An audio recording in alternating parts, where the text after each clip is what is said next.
90 రోజుల కోర్సు పూర్తి చేస్తే చాలు 100% ప్లేస్మెంట్ సపోర్ట్ తో సాఫ్ట్వేర్ జాబ్ మీ సొంతం. వెంటనే కోడ్ జ్ఞాన్ డెస్టినేషన్ ని సంప్రదించండి. నమస్తే రజిత గారు.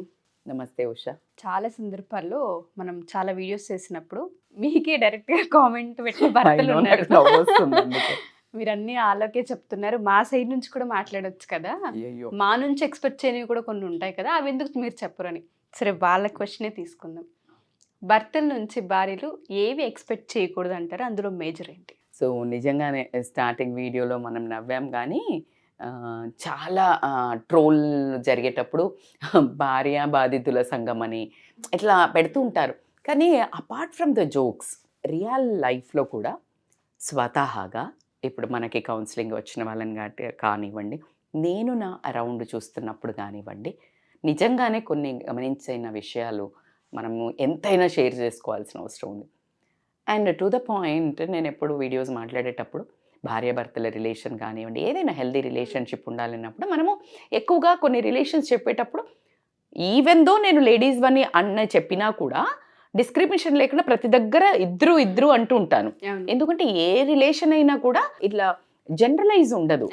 ఆడవాళ్ళంతా మంచి సత్యపూసలు, మగవాళ్ళంతా ఇలా చెడ్డవాళ్ళు, అలా ఎప్పుడు, లేకపోతే మగవాళ్ళంతా మంచోళ్ళు, ఆడాలంతా గయ్యాలు, అది ఎక్కడ ఉండదు. ఏదైనా జనరలైజేషన్ ఉండదు. కాబట్టి దీంట్లో ఎవరెవరు ఏ వర్గానికి చెందిన వాళ్ళు ఏదైతే లోపాలు జరుగుతున్నాయో వాళ్ళ లైఫ్లో అవి కరెక్ట్ చేసుకుంటే గనక హెల్దీ ఉంటుంది అనే విషయాన్ని చెప్పడం జరుగుతుంది. అయితే ఖచ్చితంగా మీరు అన్నట్టు మగవాళ్ళకి నిజంగానే అదేంటో దౌర్భాగ్యమైన స్థితి ఏంటంటే, ఆడదానికి కోపం వచ్చినా, బాధేసినా, ఏడుస్తుంది, అరుస్తుంది. మగవాళ్ళు కాస్త గొంతెత్తి అరిసినా, వాళ్ళు ఏడిస్తేనైతే ఇంకా మగవాడు ఏడవద్దని ఒక ట్యాగ్ లైన్ కూడా వచ్చింది. మగవాళ్ళు ఏడిసినా నమ్మకూడదు, ఆడదాన్ని నవ్వితే ఏదో ఉంది కదా, ఒక సుత్తి, ఒక ఎవడు రాశాడో అదేదో టైం పాస్గా ఏదో ఒక రాసి ఒక ట్యాగ్ లైన్ రాస్తే అది పట్టుకుని దాన్నే వేసి రుద్ది రుద్ది రుద్ది పాపం జెంట్స్ని, అంటే మగవాళ్ళని, భర్తలని అన్ని మాట్లాడొచ్చు మనం. వాళ్ళకి అసలు ఎమోషన్ అనేది షేర్ చేసుకోకుండా, వాళ్ళకి ఒక హుందాతనంగా ఉండాలి అనేది ఒక ప్రెషర్ రుద్ది రుద్ది వాళ్ళ కంటికి నీరు వస్తే ఏదో చిన్నతనం అయిపోద్దని రుద్దటం వల్ల ఆ బాధ కాస్త కోపంగా, ఉక్రోషంగా, ఈగోగా, యాటిట్యూడ్గా, రకరకాల పరిపరి విధాలుగా ఒక్కొక్క భర్త కానివ్వండి, మగవాళ్ళు కానీ చూపించడం జరుగుతుంది. ఆ ఎమోషన్ అనేది దే కాంట్ రిలీజ్. ఎందుకంటే వాళ్ళకి ఒక గోవర్ధనగిరి పర్వతం ఎత్తినట్టు వాళ్ళ నెత్తిలో ఒకటి ఎత్తేశారు. భర్త భరించేవాడు, భర్త ఇలా ఉండాలి, అంటే ఈయనే ఈ పనులన్నీ ఇవే చెయ్యాలి. ఫర్ ఎగ్జాంపుల్, పని మనిషి ఉందనుకోండి, అంట్లు దోవటం, ఇల్లు డోవటం, బట్టలు పిండటం, ఇవన్నీ నీ జాబ్స్, బాత్రూమ్లు కడగటం అని ఎలా ఒక సిరీస్ ఆఫ్ సెట్ ఆఫ్ ఉన్నాయో, భర్త అనగానే భర్తే డ్రైవింగ్ చేయాలి, భర్తనే తీసుకుపోవాలి, భర్తనే షాపింగ్కి తీసుకెళ్ళి, భర్తనే డబ్బులు, ఇలా అన్నీ ఉన్నాయి. సరే, మరీ భరించలేనివి అంటే భార్య అంత అతిగా ఆయనను రుద్ది చంపి రోజువారీగా ఒక రకంగా ఉతికి ఇస్త్రీ చేసి ఆరిపడేసి ఒక 4 ఉన్నాయి. మరి అందరా మేడం అని అంటే అది మీరు చెక్ చేసుకోవాలి. ఎవరు ఇలా సతాయిస్తున్నారు, తెలుసో తెలియకో. తెలిసి అని మాత్రం నేను అనను, కానీ ఆ తెలిసి సతాయిస్తున్నా వీళ్ళే మళ్ళీ విక్టిమ్లలాగా ఫేస్ పెట్టడం కూడా జరుగుతుంది. ఎందుకంటే అదే జెంట్స్ అన్నట్టు ఆడవాళ్ళు ఇప్పుడు అలా ఏం లేరు మేడం, మీరు మొత్తం ఆడవాళ్ళ వైపే చెప్తారు అని అనుకోకుండా ఖచ్చితంగా వాస్తవాలు మీరు నిజంగానే చెప్తున్నారు, ఆడవాళ్ళు కూడా ఇలా ఉన్నారు. దాంట్లో important mind reading. Mind reading అని అంటే ఏంటి అంటే, ఈమె లోపల ఒకటి వేసుకుంటూ ఉంటుంది. ఇప్పుడు వస్తాడు రాగానే ఇలా సినిమాల లాగా, యశ్రాజ్ ఫిలిమ్స్లో లాగా, లేకపోతే ఇంకేదో త్రివిక్రమ్ ఏదో ఒక మంచి మూవీ ఇలా విసిరేసి ఇట్లా రన్నింగ్లో వచ్చి, ఎందుకంటే ఈమె ఆ మూడ్లో ఉంటుంది, ఇట్లా హ్యాపీ మూడ్లా, లేకపోతే ఏదో వెదరో ఏదో సంథింగ్ డిమాండింగ్ అనుకుంటుంది. ఈ మైండ్ రీడింగ్, ఆ భర్త వచ్చి ఇలా చేస్తాడు, కానీ ఆయన లోపల ట్రాఫిక్, లేకపోతే బాస్ తిట్టడము, లేకపోతే అనుకున్న అప్రైజల్ రాకపోవటం, లేకపోతే వర్క్ ప్రెషర్లో ఏదైనా పాలిటిక్స్ ప్లే అవ్వటం, ఏదో జరిగింది. ఒక రకమైన ఫ్రస్ట్రేషన్, ఒక రకమైన బాధ, ఒక రకమైన హెల్ప్లెస్నెస్. ఎందుకంటే అక్కడ ఏం చేయకూడదు, ఏం అరవకూడదు, ఎవరిని ఇంట్లో వల్ల అరవగలుగుతాడు, అందుకే వచ్చి అరుస్తారు అంటూ ఉంటాం మనం. బయట మీద అరవరు, ఇక్కడ అరుస్తారు, ఇంట్లో పులి వీధిలో పిల్లి, లేకపోతే ఇలాంటి ట్యాగ్ లైన్స్ అవన్నీ పెట్టుకొని ఇంటికి వచ్చే వరకు ఈమెకి ఫీలింగ్ ఉంది కదా, వచ్చి ఆయన లోపలికి వెళ్ళిపోతాడు. వాట్ అంటే ఈమె మైండ్ ఇప్పుడు ఈమె ఈ మూడ్లో ఉంది అని ఆయన చదివేసి అలా చెయ్యాలి అని అనుకుంది. అలా చెయ్యాలి అని అనుకోవటం ఎక్కడి వరకు కరెక్ట్? అలా జరగకపోతే సర్దుకొని వెళ్ళే వాళ్ళు 25% అయితే దాన్ని కంటిన్యూ చేస్తూ అతని మూడుని ఇంకా పాడు చేస్తూ అన్ని విసిరేస్తూ లేకపోతే రూమ్లో వెళ్ళి ఏడ్చుకుంటూ ఇంకా మూడుని సర్వనాశనం చేసి అలా రోజు వారానికి 2-3 సార్లు అయితే ఆ బంధం ఎక్కడికి వెళ్తుంది? ఆ భర్త ఎవరైతే ఉన్నారో ఇంటికి కూడా రాబుద్ది కాని పరిస్థితి. ఆ బాధలో ఈ ఒక ప్రవర్తన మూలంగా తను వెళ్ళేసి తాగుడికో ఇంకేదైనా వ్యసనాలకో అడిక్షన్ అవ్వడం జరుగుతుంది. అవునంటారా కాదంటారా? ఖచ్చితంగా అవునని అంటాను. ఎందుకు అంటే నీ మైండ్ రీడింగ్ నువ్వు అనుకున్నది ఆయనకి ఎట్లా తెలుస్తుంది? ప్రతిసారి నువ్వు ఎట్లా ఊహిస్తావు? అతను ఏమైనా జాతకాలు చెప్పే అతనా, లేకపోతే మైండ్ రీడర్ హారస్కోప్ చెప్తున్నాడు? నువ్వేం ఎక్స్పెక్ట్ చేస్తున్నావు? It is very hard. ఎందుకంటే నీకు మొన్న ఎప్పుడో బ్లాక్ కలర్ ఇష్టం ఉంటుంది, 2 ఏళ్ళు అయ్యాక రెడ్ కలర్ ఇష్టం ఉంటుంది. Peoples feelings keep on changing boss. నీకు ఎప్పుడు ఏ సమయంలో ఏముందో తెలియదు. నీకు ఒకప్పుడు మల్లెపూలు తెస్తే లేకపోతే ఒక ఓవానో లేకపోతే ఏ కళాకాందో తెస్తే ఇష్టం. నీ స్టాండర్డ్స్ పెరిగినాయి. ఇప్పుడు అవి తెస్తే ఇదేనా అంటే సో నీ ఫీలింగ్స్ ఏంటి అనేది ఆయనకు ఎట్లా తెలుస్తుంది? So express your thoughts. అసలు నీ రేంజ్ ఆఫ్ ఐడియాలజీ ఏంటి? ఎప్పుడైనా కూర్చున్నప్పుడు అసలు నీకేం కావాలా, నువ్వేం ఇష్టపడుతున్నావు, నీ భర్త దగ్గర నుంచి నువ్వేం కోరుకుంటున్నావు అనేది మాట రూపకంగా, బిహేవియర్ రూపకంగా నువ్వు కూడా ఇస్తూ, నువ్వు కూడా ప్యాంపర్ చేస్తున్నావు. ఆయన దగ్గరికి పోయినావు, రాగానే వెళ్ళావు, ఎలా ఉంది ఈ డే అని అడిగినావు, తీసుకున్నావు, ఆయన మూడును అబ్జర్వ్ చేస్తున్నావు.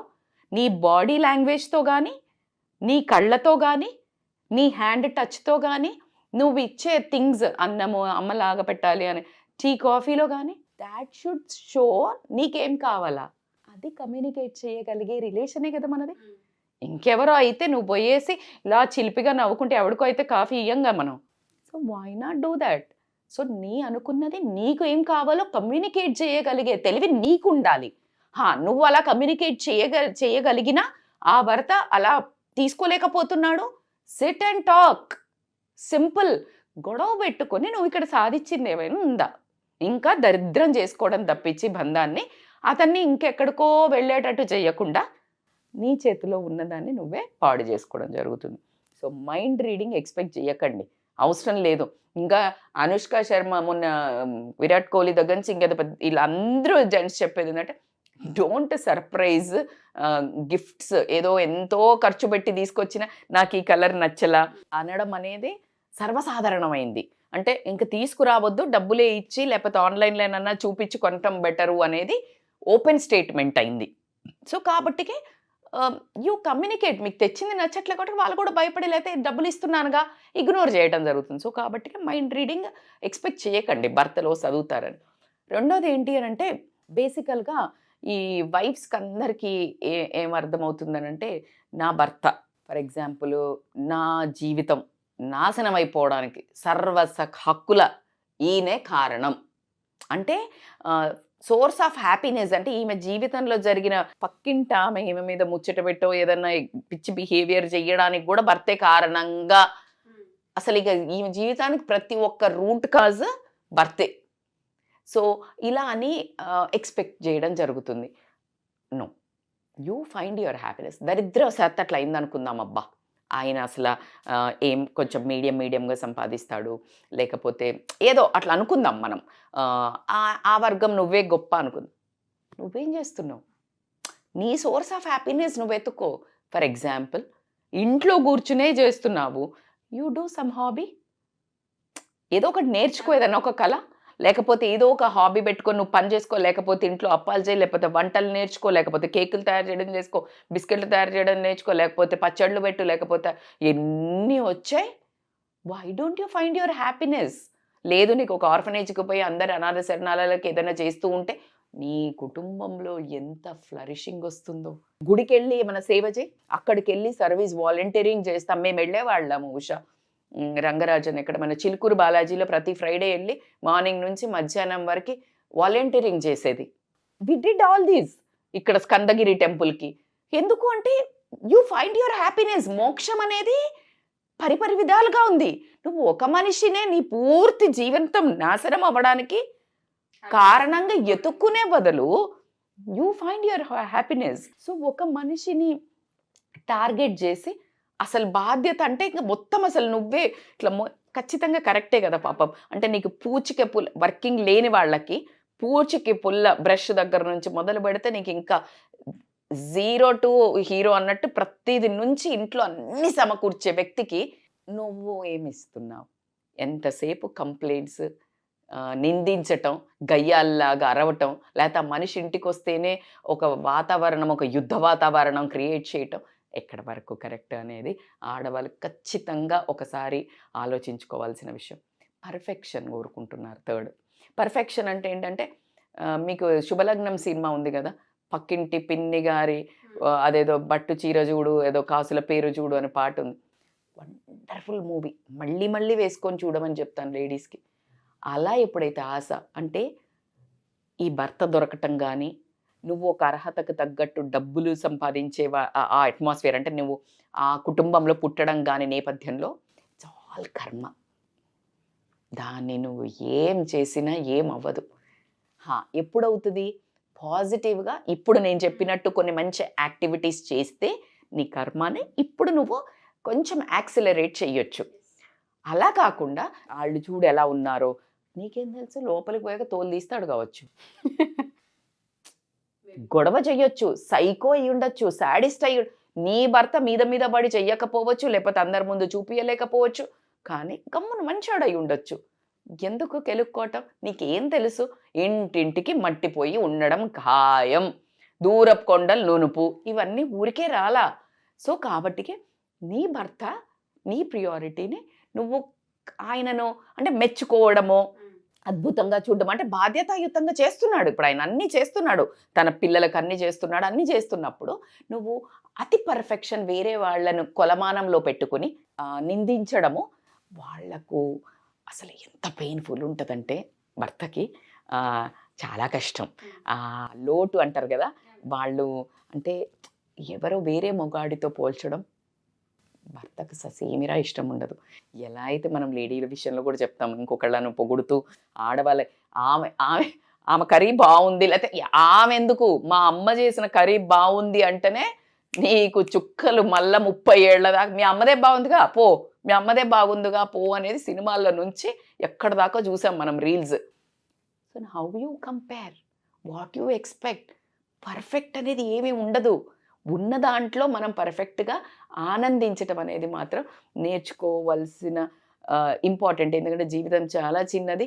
నువ్వు అందమైన జీవితాన్ని వికృతంగా తయారు చేసుకోవాలా, చాలా ఆనందంగా తయారు చేసుకోవాలా అనేది భార్య చేతుల్లో ఉంటుంది అనేది అద్భుతమైన కొటేషను. భార్యకి ఒక 4 గోడల్ని సుందరమైన ఇల్లును చేసే ఒక బ్యూటిఫుల్ గృహలక్ష్మి అనేది ఊరిక రాల పేరు.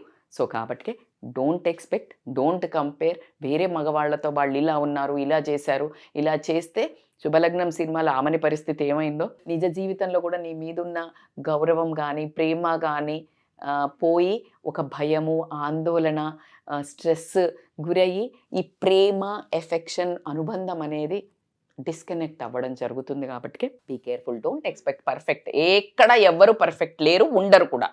సో కాబట్టి పర్ఫెక్షన్ అనేది పదాన్ని నువ్వు పర్ఫెక్ట్గా ఉండు, ఆటోమేటిక్గా ఎదుటి వాళ్ళు నీకు పర్ఫెక్ట్గా కనిపిస్తారు. అండ్ ఇంకొకటి ఏంటంటే ఫైనాన్షియల్లీ ఫుల్లీ డిపెండెంట్ అవ్వడం అనేది మరి ఎక్కడ వరకు కరెక్ట్? మనం అందరము యుద్ధాలు, ఇంటి పనులు ఇద్దరు కలిసి చేసుకోవాలా, అన్ని చెయ్యాలా, ఏమి చేయడం ఆయనైతే అని బోలడం అంది అనడం జరుగుతుంటుంది హస్బెండ్స్ని. నువ్వు ఫైనాన్షియల్గా సపోర్ట్ చేస్తున్నావా ఆలోచించుకో. ఫైనాన్షియల్గా సపోర్ట్ చేయడం కాకుండా తన జీతము ఫర్ ఎగ్జాంపుల్ 20,000, 30,000, 50,000, 1,00,000, నువ్వు ఆ ఉన్న దాంట్లో 25% ఇంట్లోకి ఖర్చు పెట్టి మిగతాది ఒక 25% రేపు పిల్లలకు కానీ దేనికి కానీ క్రైసిస్ మేనేజ్మెంట్కి కానీ తీసి మిగతా ఒక 50% ఇన్వెస్ట్మెంట్కి నువ్వు గనక ప్లాన్ చేసినవంటే నీ భర్త నీకు ఇచ్చే రెస్పెక్ట్ అంతా ఇంత ఉండదు. అలా కాకుండా ఈ అమ్మ ఇది కొన్నది, ఈ అమ్మ అది కొన్నది అని చెప్పేసి నక్లెస్లని, వడ్డానాలని, 50,000 పెట్టి చీరలు, 30,000 పెట్టి చీరలు, లక్షలు పెట్టి చేసి బ్యాంకుల్లో పెట్టి మనిషిని రక్త పింజర్లాగా తాగేసి ఇది కొనలేదు అది కొనలేదు అంటే ఈ భర్త కెపాసిటీ నీకు తెలీదు. ఎక్కడి వరకు న్యాయం? మనిషిని ఆర్థికంగా అసలు అక్కడ లేనిది నువ్వు ఇప్పుడు నీళ్ళు బోరేస్తున్నావు, అక్కడ జలమే పడదు అని చెప్పారు. ఏమేస్తావు? నీకెంత వస్తుందో తెలుసు, ఆయనకి ఏమున్నదో తెలుసు, ఎందుకు సతాయించడము అని నేను అంటాను. ఉన్న దాంట్లో సరిదిద్దుకుంటూ నీకు సరిపోవట్లేదు లగ్జరీస్కి, నీకు ఇంకా నువ్వు అకంపెనీ చేయి. ఇందాక మనం అనుకున్నట్టు ఏదో చిన్న చితక నువ్వు హాబీస్ నేర్చుకొని ఇంట్లో ఉండే, నాకేమీ రాదు మేడం, ఇంట్లో ఈ అన్నం కూర వండడం వస్తుంది, కేకులు నాకు ఫాళ్ళు గుట్టుకుని సంపాదించే వాళ్ళని చూశాను నేను, లంగాలు పెట్టి కోట్స్ కుట్టి సంపాదించే వాళ్ళని చూశాను. ఏ నామోషి, నీకు ఆశలున్నాయి, నీ కోరికలున్నాయి, నీ కష్టం వాల్యూ తెలియాలి కదా. మరి ఆ మనిషి మీద పడి అందరు ఓళ్ళు ఇంటిల్లి పాది ఇష్టం వచ్చినట్టు డిమాండ్స్ వేసేసే అంత ప్రిన్సెస్ అయితే నువ్వు కూడా పని చేయాలి కదా. నాకు పని చేత కాదు మేడం, నాకు అది తెలివి లేదు మేడం, నాకు బిజినెస్ రాదు మేడం, ఉన్న దాంట్లో అడ్జస్ట్ అవ్వు. ఆ మనిషికి చేదోడు బాదోడుగా ఉన్న దాంట్లో పొదుపు చేసుకుంటూ నువ్వు గనక అండగా నిలబెడితే ఆయన నిజమైన అజేయుడు అంటారు కదా. ఇక అంతకంటే ఏ రాజు ఎవరికి ఎక్కడ ఉండరు. ఎప్పుడు కానీ భార్య కళ్ళల్లో భర్త రాజులాగా ఉండాలి అనుకుంటాడు. కానీ ఇలాంటి మిడిసిపడే కోరికలు, పర్ఫెక్షన్ కావాలి అని, ఈమె జీవితం అష్ట కష్టాలు పడి నరకం అనుభవించడానికి అతనే అని గనక ఎప్పుడైతే అవసరం లేని నిందలు, నిజం కాని నిందలు, నీ అత్యాసతోటి, నీ యొక్క స్టాండర్డ్స్ తోటి, నీవు మితిమీరిన కోరికలతోటి గనక మితిమీరిన ఇంకొకటి ఇంపార్టెంట్ ఏంటంటే అనుమానం. ఎక్కడికి వెళ్ళాం, మీ అమ్మ దగ్గరికి వెళ్ళి మాట్లాడావు కదా, నా మీద కదా మాట్లాడుకుంది, లేకపోతే ఆడపడుచు మీదనో లేకపోతే ఇంకెవరైనా అమ్మాయిలతో ఇట్లా లేని వాళ్ళను కూడా ఇలాంటి వాటితో కనుక ఇబ్బంది పెట్టినట్టయితే బ్యాడ్ న్యూస్ ఫర్ లేడీస్కి, భార్యలకు ఖచ్చితంగా వాళ్ళు అవి చేస్తారు. సో కాబట్టికే నీ చేతులారా నువ్వే రూట్ మ్యాప్ నావిగేషన్ ఇచ్చి పంపిస్తున్నట్టే. చిన్న ఎగ్జాంపుల్, చాలామంది ఇంట్లో చిన్నపిల్లలు ఉన్నా, మీ పిల్లలు చిన్నప్పుడు కనుక ఒకసారి గుర్తు తెచ్చుకోండి, వాడు పాకుతూ వెళ్తుంటాడు, అక్కడ ఏదైనా వేడిగా ఉంటుంది, నాన్న అటు వెళ్ళకరా కాలుతుంది, నాన్న అటు వెళ్ళకదా, వాడు ఖచ్చితంగా వెళ్ళి, అసలు వాడికి ఐడియా ఉండదు, మేబీ అటు ఎటో వెళ్తుంటాడు కావచ్చు, నువ్వు అది వెళ్తావురా కాలుతుందిరా అంటే వెళ్ళి కాల్చుకోవడం జరుగుతుంది. సేమ్ అట్లాగే నువ్వేదో చేస్తున్నావు, నువ్వు మా వాళ్ళు పట్టించుకోలే అని ఆ దూరం పెరిగి నిజంగా ఇవన్నీ జరగడం జరుగుతుంది. కాబట్టి అనకండి, మీరు అన్నదే జరుగుతుంది. మంచి అనండి, మంచి మాట్లాడండి, దగ్గర తీసుకోండి. వాళ్ళు కూడా పోయి కష్టంగా వచ్చి రాగానే ఒక చిన్న చిరునవ్వు, నీకు కష్టం ఉండొచ్చు, నీకు బాధలు ఉండొచ్చు, నీకు డబ్బు సరిపోకుండా పోవచ్చు, నీ పిల్లలు చదువుకోకుండా ఉండకపోవచ్చు. సాధ్వి భార్య అని ఎందుకు వచ్చింది? సూపర్ పేరు, టాలరెన్స్, భూమాతకు ఉన్నంత ఓర్పు ఉండాలి అని అన్నారు. మరి ఆ ఒక్క పదాన్ని ఖచ్చితంగా మనకున్న ట్యాగ్ లైన్ని మిస్ చేసుకోకుండా ఇంటికి వస్తే అమ్మయ్య, ఇంటికి పోయి అలా నీ ఒళ్ళో తల పెట్టుకుని వాళ్ళకున్న కష్టాన్ని మర్చిపోయి ఉంచుకునే ఒక తల్లిలాగా భార్యలు మారినట్టయితే మేబీ ఇవన్నీ కూడా చాలా జీవితాలు చాలా అందంగా, చిన్న ఉన్న దాంట్లో సుఖంగా ఉంటుంటారు అంటుంటాం, గుడిసెలో కూడా అలా భర్త ఫీల్ అవ్వాలి. భార్య కూడా తన భర్త ఏం తీసుకొచ్చినా ఉన్న దాంట్లో ఆనందంగా, కంపారిజన్స్ లేకుండా, తన ఆనందానికి కారణం భర్తనే, తన కష్టాలకు కారణం మాత్రం భర్త కాదు, తన విధిరాత అనుకొని యాక్సెప్ట్ చేస్తూ నువ్వు చేతులా తీసుకొని నువ్వు ఫైనాన్షియల్ ఇండిపెండెన్స్ సాధించి తనకి చేదోడు వాదాడుగా నిలబడితే అందమైన జీవితం ఉంటుంది మీ చేతుల్లో. సో బేసికల్గా ఉషా, జెంట్స్ ఇట్లా హ్యాపీగా అంటే వాళ్ళు పోయి వస్తారు, కాస్త సరదాగా వచ్చేసి ఇలా పక్కకు కూర్చొని ఏదో సరసం ఆడబోతే చాలే ఇది ఒకటే సరసం అనే ఆడవాళ్ళని కూడా చూసాం. కంపేర్ చేయొద్దు. అహం మీద ప్రేమను అర్నింగ్ అంటే నీ సంపాదనతోటి తులనాడావు అంటే వాళ్ళు పడిపోతారు అగాధంలోకి. భర్త నీకు కనిపించడు, కానీ ఆ కనిపించని దాని బాధలో నుంచి ఎప్పుడో ఒకసారి ఒక మృగం పుడుతుంది, దాన్ని నువ్వు టాలరేట్ చేయలేవు. ఆ మృగం పుట్టే వరకు నువ్వు మాటలతో కానీ నీ ఏదైతే ఈ పిచ్చి ప్రవర్తనతో కానీ అందమైన ఆ భర్త ఒక రిలేషన్ని దూరం చేసుకోకపోతే మంచిది. Thank you so much Rachitha గారు. సో ఎవరైనా సరే పర్సనల్గా మీట్ అవ్వాలి, మాకు కొన్ని ప్రాబ్లమ్స్ ఉన్నాయి, కమ్యూనికేషన్ కుదరట్లేదని, మిస్అండర్స్టాండింగ్స్ వస్తున్నాయని చెప్పి, పిల్లలకి సంబంధించి కొన్ని ఇష్యూస్ ఉన్నాయని చెప్పి అడుగుతుంటుంటారు. వాళ్ళకి కనుక పర్సనల్ అపాయింట్మెంట్ కావాలి అనుకుంటే ఆన్లైన్ కానివ్వండి, ఆఫ్లైన్ కానివ్వండి, మీరు తీసుకునే అవకాశం ఉంది అంటారా? తప్పకుండా ఉషా. అండ్ మనకి ఎక్కడెక్కడి నుంచి, మనకి తిరుపతి నుంచి, నెల్లూరు నుంచి కౌన్సిలింగ్లకు ఆన్లైన్, ఆఫ్లైన్, ఎక్కువ మనకి ఆఫ్లైన్ చాలా జరగడం జరుగుతుంది. సో కాబట్టి టీనేజ్ పిల్లల గురించి కానివ్వండి, ఇలా భార్యాభర్తలే కూడా, సో దే కెన్ కాంటాక్ట్ వాళ్ళకు పర్సనల్గా. అంటే వాళ్ళకే ఏమన్నా లోపం ఉందా అంటే మాకు చెప్పుకోరాట్లేదు అనే, అలా డిప్రెషన్ లాగా ఉంది, లేకపోతే రిలేషన్ వైజ్, పిల్లల వైజ్ ఏదన్నా కూడా they can contact us online or offline. Thank you ma'am. Thank you so much. Thank you so much Usha.